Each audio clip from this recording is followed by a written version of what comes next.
माननीय अध्यक्ष जी, उत्तर आया ही नहीं माननीय। आपने आयुष विभाग से संबंधित प्रश्न पर मुझे प्रश्न पूछने का अवसर दिया, इसके लिए आपको आभार।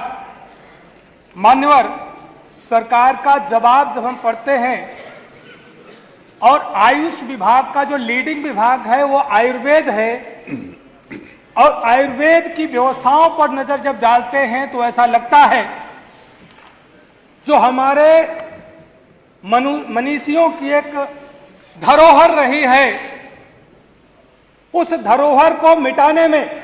आप कौन से डॉक्टर हो? मान्यवर, मैं वही बात तो बता रहा हूं।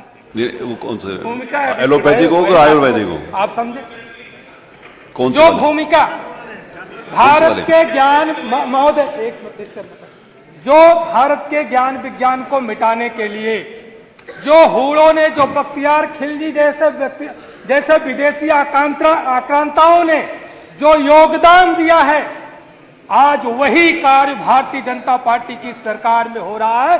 फर्क इतना सा है कि मुखौटा स्वदेशी और राष्ट्रवाद का लगा रखा है। मान्यवर, बहुत सारे लोग हो सकता है कहें कि ये बात मैं क्यों कह रहा हूं। विभाग की बदहाली,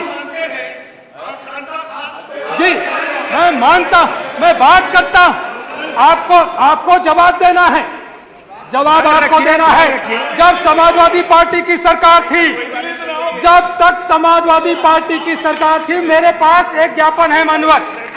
इस विज्ञापन में देखिए, जो एनआरएचएम भारत सरकार की प्रमुख योजना है ग्रामीण इलाकों में स्वास्थ्य सुविधाओं को पहुंचाने के लिए, ये उसका विज्ञापन है, जहां पर एमबीबीएस, नेत्र सर्जन, रेडियोलॉजिस्ट, दंत चिकित्सक, आयुष चिकित्सक, सबका मानदेय देखिए, ये मेरे पास पत्र है उस समय का जो विज्ञापन हुआ था, सबका मानदेय 24,000 रखा गया। चूंकि सरकार भी मानती है, न्यायालय भी मानता है कि समान काम तो समान दाम होना चाहिए, समान कार्य का समान वेतन होना चाहिए। लेकिन सरकार ने क्या किया, आज जो एलोपैथिक जो एनआरएचएम में डॉक्टर हैं उनको 1 लाख मानदेय दे रही है, और जो आयुष के जो डॉक्टर हैं उनको 36,000 दे रही है। तो आप आयुष को मिटाने का काम कर रहे हो या इसका संवर्धन करने का काम कर रहे हो? मानवर, इसी तरीके से एमओसीएच के 1678 पद हैं, 1678 पद एमओसीएच के हैं जो राजपत्रित अधिकारी के पद पर काम करते हैं,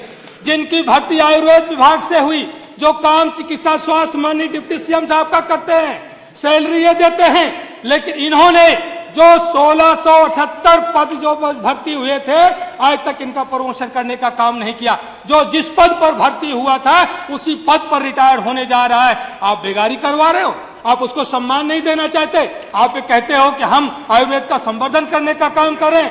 मान्यवर, इसीलिए मैं ये कहना चाहता हूं, आज आयुर्वेद विभाग में आप देख लीजिए, आयुर्वेद विभाग में 2128 डिस्पेंसरियां हैं, सब खाली पड़ी रहती, कोई ओपीडी नहीं।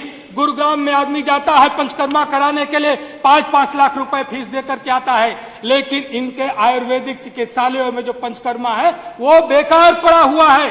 वहां पर जानवर बैठते हैं, कहीं पर कोई काम नहीं हुआ। आप जानकारी कर लीजिए कितने लोग पंचकर्मा कराने के लिए हमारे राज्य की चिकित्सालयों में जाते हैं। तो मान्यवर, ये भारत के ज्ञान विज्ञान को मिटाने का काम हो रहा है या संवर्धन करने का काम हो रहा है? वहीं पर विभाग में अनियमितताएं, तो माननीय मुख्यमंत्री जी ने जो दाम्पत्य नीति बनाई है, उस दाम्पत्य नीति का खुला उल्लंघन करने का काम ये भारतीय जनता पार्टी की सरकार करे। यही राजकीय आयुर्वेदिक कॉलेज लखनऊ में सर्जरी विभाग में महिला चिकित्सक को दाम्पत्य नीति का उल्लंघन करके बाधा भेजा गया, केवल मानसिक दुर्भावना की वजह से। सरकार मंत्री कोई ध्यान नहीं देते, कोई कार्रवाई नहीं करते।